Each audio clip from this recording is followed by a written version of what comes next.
Probablemente el Ecuador está atravesando una de las peores crisis en su historia contemporánea.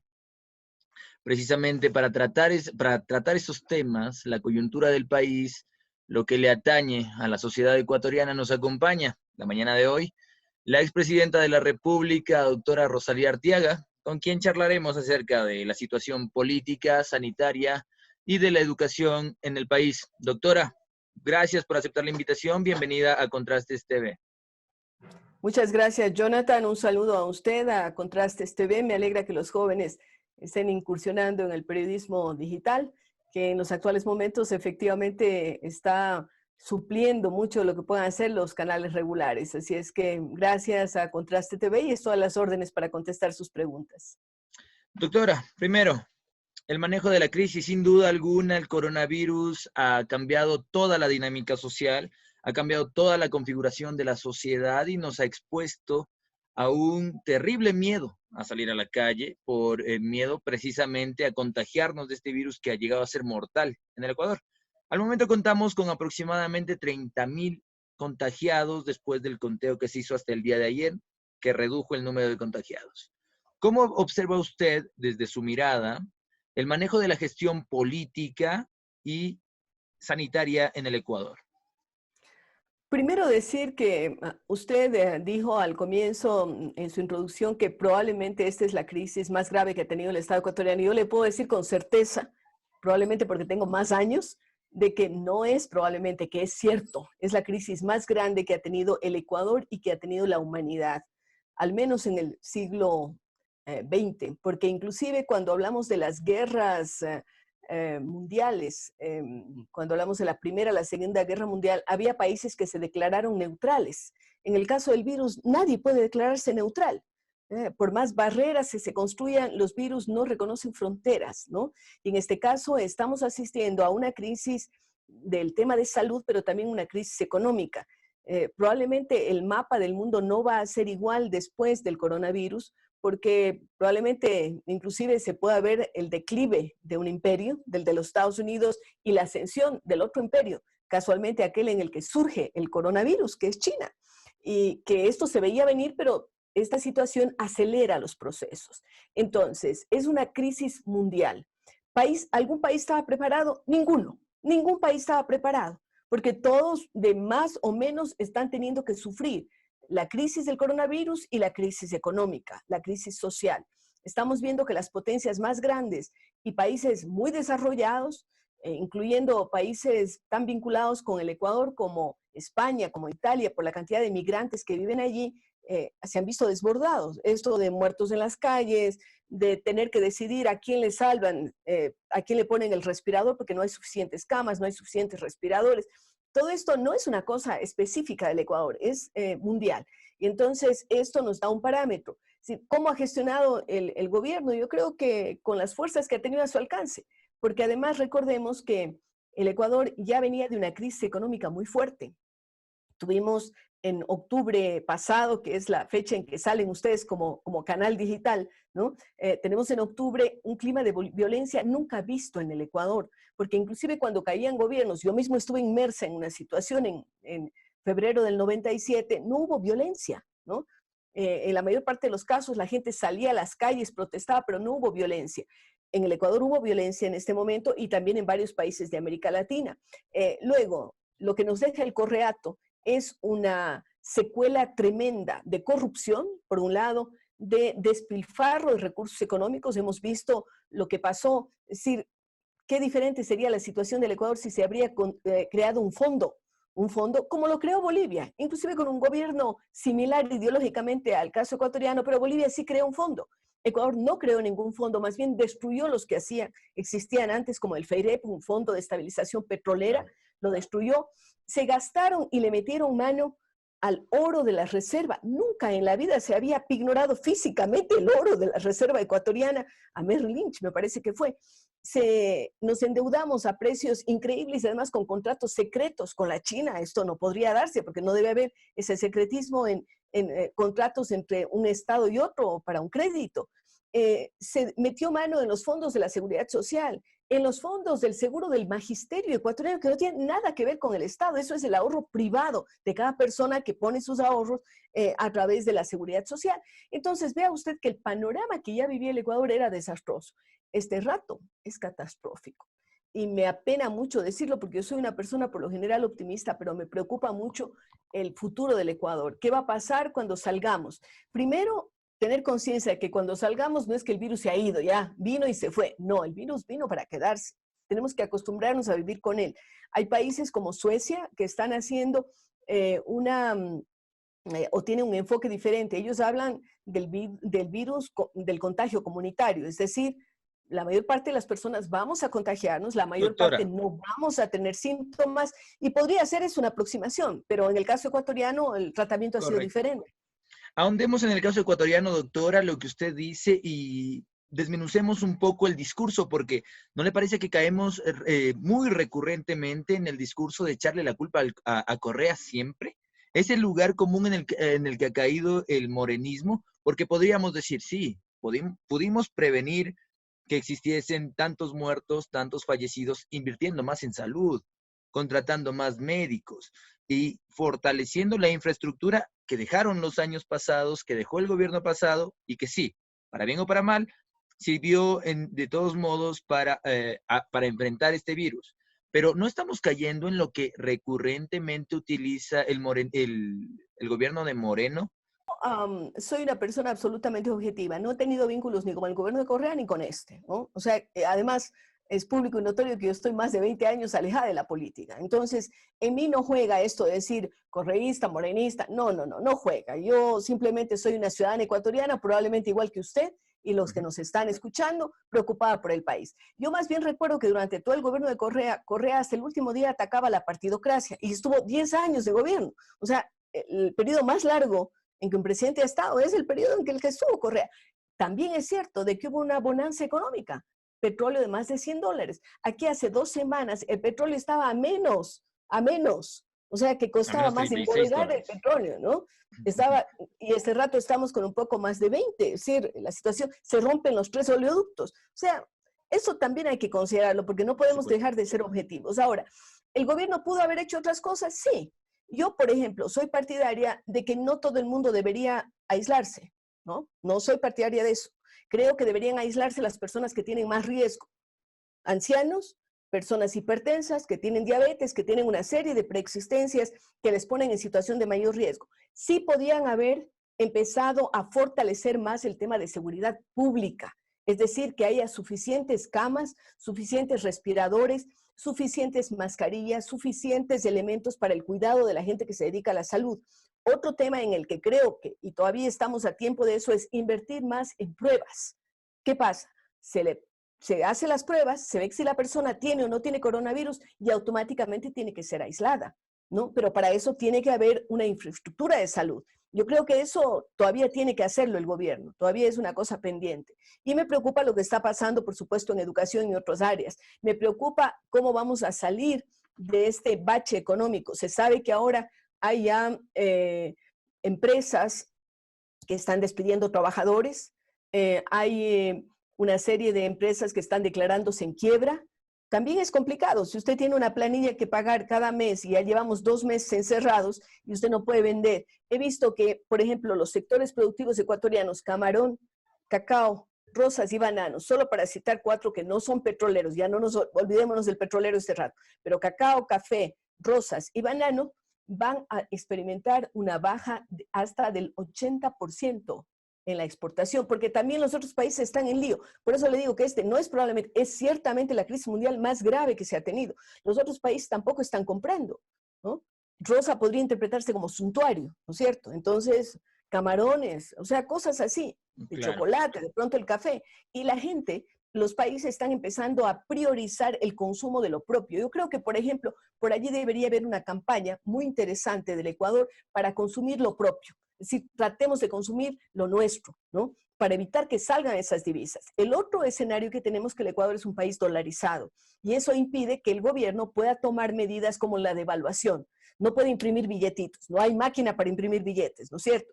Entonces, eso hace, y además se ha revalorizado en medio de estas crisis, frente al peso mexicano, frente al peso colombiano, frente a la moneda peruana. Todo eso hace entonces que nuestras empresas empiecen a ser menos competitivas. Así es que yo creo que hay que hacer varias cosas. El gobierno todavía tiene un campo en el que moverse. Trabajar más en pruebas, o sea, meterle plata a las pruebas, meterle plata a todo lo que es fortalecimiento del sistema hospitalario, todo lo que es salud pública. Y por otro lado, tratar de fortalecer al sistema productivo. Estoy diciendo a las empresas grandototas. Las empresas grandototas tienen un colchoncito al menos, ¿no? Pero las empresas medianas y pequeñas, la gente que vive al día, el tendero, el que está angustiado, el que no puede vender. También me preocupa, creo que ninguno de nosotros hemos salido a un centro comercial en estos últimos tiempos, ¿no es cierto? Los pelucones y los no pelucones, porque hay de todo en el país. Entonces, ¿qué pasa con esa gente que está pagando arriendos, por ejemplo, en los centros comerciales? ¿Qué pasa con los que tienen que pagar el sueldo a los empleados? Es decir, a esos hay que buscar cómo dinamizar y, como digo, buscar una campaña de consumo nacional. Si en el Ecuador hacemos medias, por ejemplo, medias, bueno, consumamos medias ecuatorianas. Si el Ecuador produce buena calidad de chocolate, ¿para qué vamos a consumir chocolates extranjeros? Por supuesto, claro. ¿Para qué vamos a consumir galletas extranjeras? Tratar de fortalecer lo nuestro. También creo que debería trabajar, y eso es una obligación de los consejos provinciales. No sé qué están haciendo los consejos provinciales, a los alcaldes les veo medio activos, y los consejos provinciales, ¿qué están haciendo? Los consejos provinciales, según la ley del COTAD, tienen la obligación de trabajar en el sistema productivo. Ya estos señores prefectos deberían estar trabajando en cómo revitalizan el sector productivo. Juntas de vecinos, a ver, ¿qué venden entre ustedes mismos? ¿No? ¿Cómo se puede? Yo estoy en un chat de mi barrio y veo que allí me ofrecen desde pijamas hasta brócoli, cosas por el estilo. Bueno, la idea es comprarse también entre la gente, ¿no? Que de alguna forma va a ayudar a subsistir al barrio. Entonces, consejos de vecinos, preocuparnos por el buen vecino, por la gente, cómo puede ir colaborando. Y como digo, que las personas de mayor riesgo, quedarse en las casas, no estar saliendo. Yo sé que esto es difícil, sobre todo en zonas de la costa ecuatoriana, pienso con el calor, la gente hacinada en cuartitos pequeños, viviendo 4 o 5 personas. Esto es algo casi inmanejable, entonces la gente quiere salir a la calle. Pero bueno, resguardemos a los menos protegidos y que el resto de personas puedan trabajar. Así lo están haciendo en algunos países y parece que está dando buenos resultados. Según el Financial Times, un diario inglés, en el Ecuador tenemos aproximadamente 10.000 personas en un desfase de muertos en la provincia del Guayas, convirtiéndolo en el territorio con más muertos a nivel mundial. Y además, el 0.46% de los ecuatorianos son los únicos que se han hecho pruebas. Usted fue presidenta del Ecuador, un breve periodo por injusticias políticas, pero fue presidenta del Ecuador. Y también vicepresidenta del abogado Abdalá Bucaram. Actualmente, doctora, según investigaciones de la CNN, del New York Times y más periódicos prestigiosos a nivel mundial, se dice que las mujeres o los gobiernos liderados por mujeres son los que manejan mejor la crisis, quizá por algún tipo de sensibilidad que las mujeres han tenido esta mejor gestión. Evidentemente, los gobiernos liderados clásicamente por los hombres y por estos discursos de la política, de esta política ya tradicional en América Latina, casi caudillista, sin duda han tenido un fracaso en el manejo de la crisis, pero las mujeres han tenido cierto nivel de control. ¿Cómo lo ve usted por ejemplo, a Angela Merkel, que ha tenido una gran gestión, a la presidenta de Taiwán también? ¿Cómo observa usted esa dinámica a nivel internacional, geopolítico?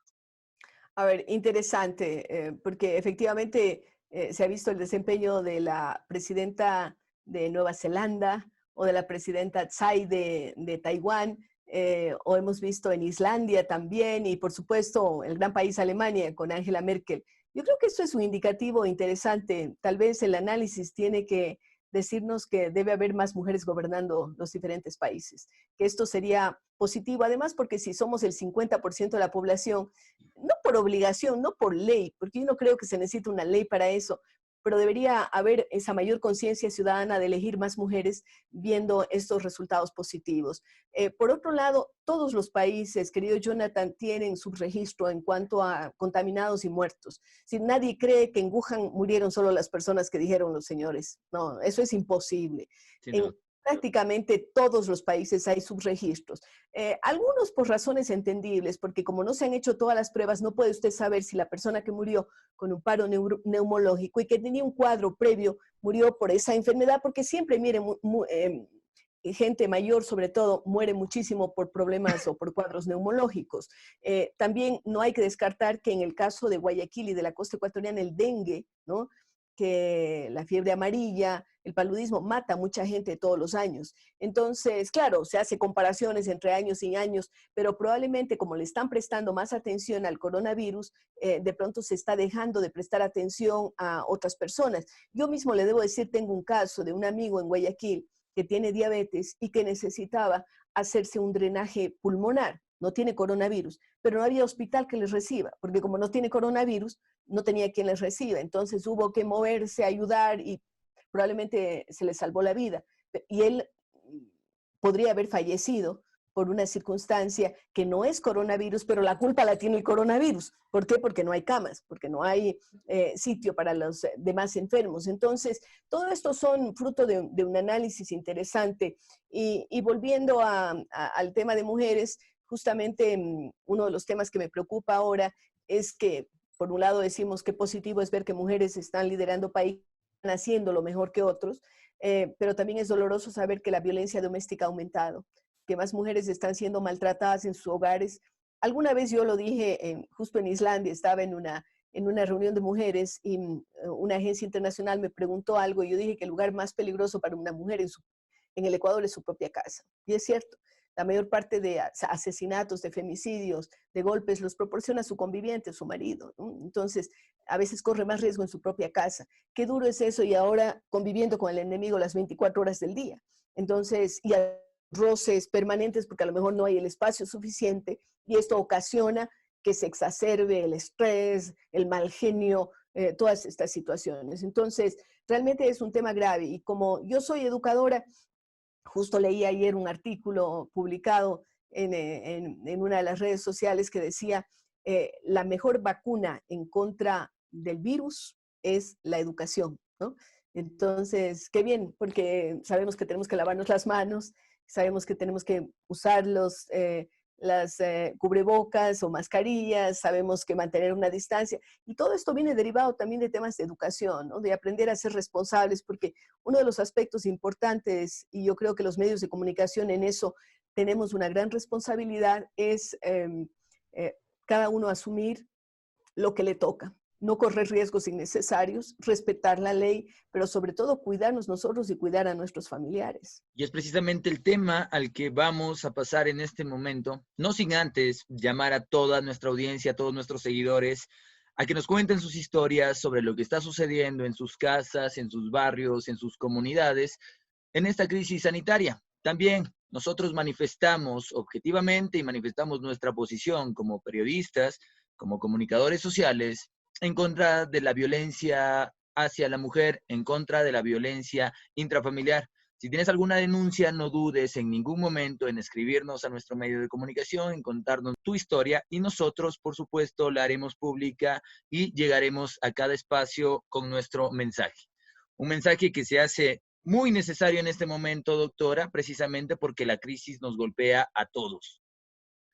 Vamos a pasar al tema de la educación, no sin antes preguntarle también, ¿por qué cree usted, más allá de cualquier interés político internacional, por qué cree que las mujeres están manejando mejor la gestión del coronavirus? Hay algo de lo que yo he hablado, la capacidad de simultaneidad de las mujeres, que podemos hacer varias cosas al mismo tiempo, el multitasking. Los hombres están aprendiendo ahora con los medios digitales, pero les llevamos miles de años de ventaja.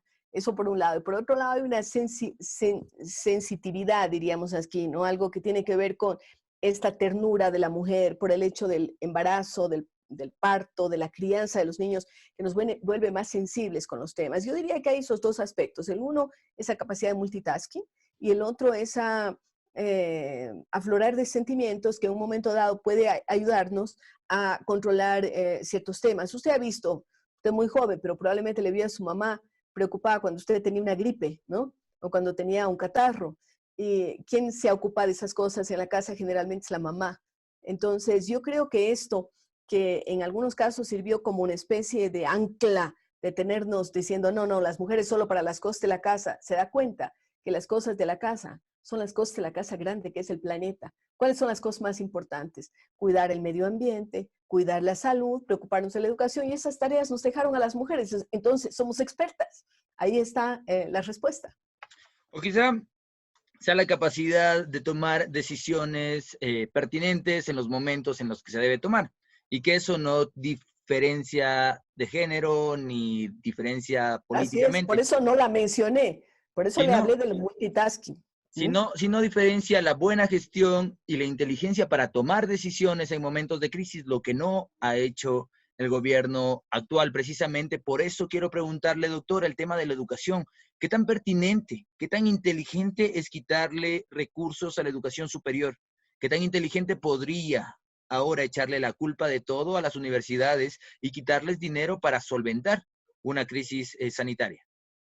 A ver, por principio yo creo que no se debe quitar dinero ni a educación ni a salud, que son aspectos fundamentales, más aún en esta crisis, más cuando tenemos que reinventar la educación, porque la educación es algo que tal vez no nos estamos dando cuenta, pero está acá siempre, ¿no? El tema de lo digital, el tema del mayor acompañamiento de los papás y las mamás a sus hijos en las casas. A lo mejor los abuelos y los tíos también tienen que ver en ese asunto, la familia extendida, que es una ventaja grande que tenemos en Ecuador y en América Latina. Así es que, en principio, yo soy opuesta a que se quite recursos a educación y a salud. Creo que todos vamos a hacer sacrificios, eso es evidente, en un país que está en una crisis total, casi en un colapso, diríamos, pero hay que tratar de prestar estos espacios que son los que nos pueden dar esperanzas para el futuro. Porque si no tenemos buena salud y buena educación, ¿qué futuro vamos a tener? Eso es sembrar más que en cualquier otro aspecto. Así es que, créame, nosotros como Fundación Fidal, por ejemplo, que es una fundación dedicada a temas de educación, venimos haciendo nuestra parte. Justamente le había propuesto a la ministra de Educación y vamos a tener una reunión virtual con su equipo, porque hay una empresa de inglesa que está queriendo brindar una plataforma gratuita, ¿m?, para capacitar a profesores, para que sean profesores online, porque no es lo mismo dar clase presencial que darla online. Estamos trabajando en eso. Yo, de mi lado, pues hago todo lo posible para fortalecer al espacio educativo, tratando de buscar elementos gratuitos para el Ecuador. Justamente el día de ayer estábamos a medias de una capacitación en que conseguí el apoyo de la Fundación Barkey de Dubái, la UNIR, la Universidad Internacional de La Rioja de España, para que no le cueste un centavo al Ecuador, y estamos capacitando a directivos de unidades educativas de Manabí en un proyecto piloto que empezamos en enero justo, y pensamos hacer una buena parte presencial, pero ahora todo tiene que ser virtual. Yo creo que hay que ir buscando los espacios, cómo el sector privado y el sector público pueden colaborar. Creo que también el sector privado ecuatoriano, sobre todo la gente más rica, las empresas más grandes, van a tener que desprenderse de parte de sus ganancias y de sus utilidades y destinarlos precisamente a apoyar procesos, porque la gente que más tiene va a tener que sacrificar más. Eso es real. De lo contrario, el mundo es un mundo insustentable, y no lo hablo solamente por el caso ecuatoriano, sino también por el mundo entero. Creo que es fundamental este concepto social, este concepto de solidaridad, que tiene que primar entre ecuatorianos en nuestro caso, pero entre seres humanos en general. Me preocupa mucho la situación de los venezolanos en el Ecuador, que están sumamente desprotegidos, tratando de regresar a su país, asumiendo riesgos de contagio, caminando. Recién salieron esas notas de que están caminando desde Guayaquil hasta la frontera, hasta el Carchi. Es brutal, uno no piensa en esos éxodos, efectivamente peores que en la guerra. Me angustia mucho. Me angustia saber que hay gente encerrada que se queda sin, que hay vendedores ambulantes pero no solo vendedores ambulantes, piense usted cuántas peluquerías hay en el Ecuador, la gente que vive al día, de la gente que se corta el pelo, se arregla las uñas, este rato no tienen un solo cliente, están todos angustiados. Por eso es que me angustia muchísimo toda esta situación. Por supuesto, como nos angustia a la mayoría de ecuatorianos, sobre todo y esto nos da un paso al siguiente tema, que es el tema más importante que vamos a tratar, que sería el tema político, precisamente por esta gestión que consideramos que no ha sido suficiente en el Ecuador, pero eso queda en la voz de nuestra invitada del día de hoy, a quien vamos a preguntar precisamente. ¿Qué opina usted del distanciamiento que ha existido últimamente o del secreto a voces del distanciamiento entre el presidente Lenín Moreno y el vicepresidente Otto Sonnenholzer? Usted fue vicepresidenta del abogado Abdalá Bucaram entre los años 96 y Con un 97. distanciamiento total casi desde el primer día. Mire, Correcto. ser vicepresidente no es fácil, es incómodo. Porque si usted no hace nada y se queda por ahí quietito, le dicen, ¿y para qué sirve ser vicepresidente? Si usted hace algo, le dicen, está empezando a brillar más. Vea que es una figura Parece que es lo incómoda, pero segundo lo que sucede necesaria. ahora, ¿no? No sé, yo no tengo datos ni detalles, no me gustaría pronunciarme en ese sentido porque no tengo detalles. Me preocuparía porque yo creo ahora más que nunca se necesita un gobierno de unidad nacional y no solo un gobierno, sino que todo el mundo, los políticos, los empresarios, los sindicatos, todos trabajemos juntos por el país. Y ese es mi llamado. Trabajemos juntos, no fomentemos divisiones, no demos paso a estos corrillos que hablan de que sí, que no, de que hay equipos. Eso es feísimo. Yo creo que lo fundamental es que se gobierne para todos y con todos. Por supuesto, esta crisis nos toma sobre todo en una coyuntura que precede a las elecciones de 2021, que sin duda es un acontecimiento importante para el Ecuador después de casi 12, 13, 14 años de un gobierno de corriente, pues, como usted lo mencionó, correísta. Entonces, no, este acontecimiento sucederá, ¿qué es lo que pasará? ¿Qué es lo que usted prevé? Probablemente algunas candidaturas o precandidaturas se han desinflado durante la crisis, probablemente ¿Cuáles? surjan nuevos liderazgos. No, probablemente digo, no me Jaime obliga a dar Nebot, por nombres. ejemplo. No me obliga a dar nombres. Lo otro es que probablemente surjan otras candidaturas. Lo que sí estoy segura es que la campaña electoral tiene que ser ahora virtual. Ya no podemos pensar en Por grandes supuesto. concentraciones, en Claro. tarimas, qué sé yo. Cada uno tendrá que construirse su tarima en su propia casa y desde allí convencernos a los ciudadanos ecuatorianos que es la mejor opción. Y vamos a ver qué pasa. Todavía no se inscriben, no hay ningún candidato oficial y habrá que ver qué es lo que pasa a futuro. Usted está alejada de la política, como dijo, más o menos Sí. 20 años, está alejada de la política, Ujú. pero ¿cómo lo ve el Ecuador? ¿Necesitamos un gobierno de izquierda, de derecha, progresista, neoliberal? Yo ¿Cómo lo preferiría ve? uno de centro que piense en todos los ecuatorianos, no solo en ciertos sectores, que al margen de las ideologías vaya buscando lo mejor para el país. Una de las cosas fundamentales para el nuevo gobierno es que tiene que ser honesto a carta cabal.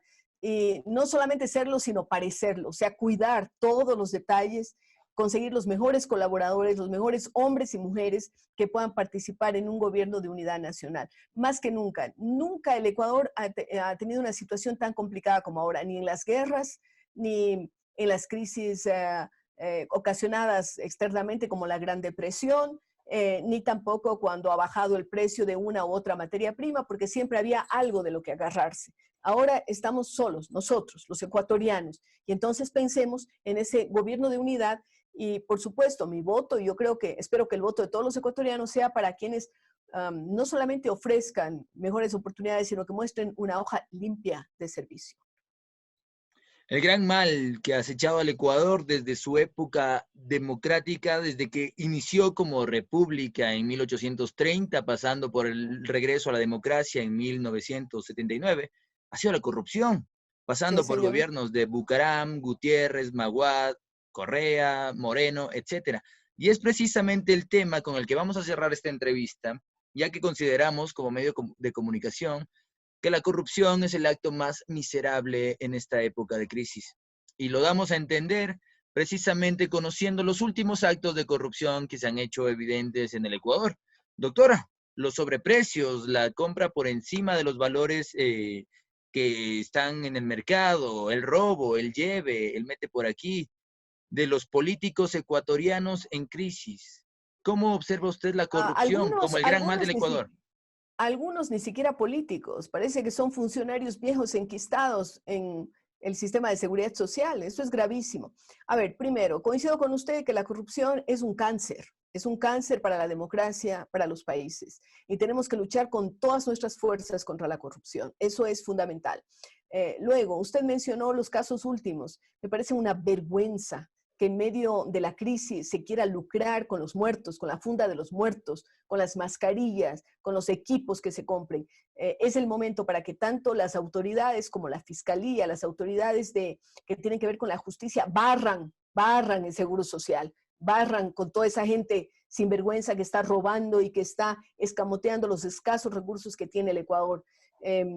Yo coincido precisamente con ese criterio que dice que los peores cánceres son la corrupción y la pobreza, porque con la pobreza también la gente empieza a tener o a perder fe en los valores democráticos. Y a veces dicen de algunos gobiernos, roba pero hace, ¿no? Qué vergüenza.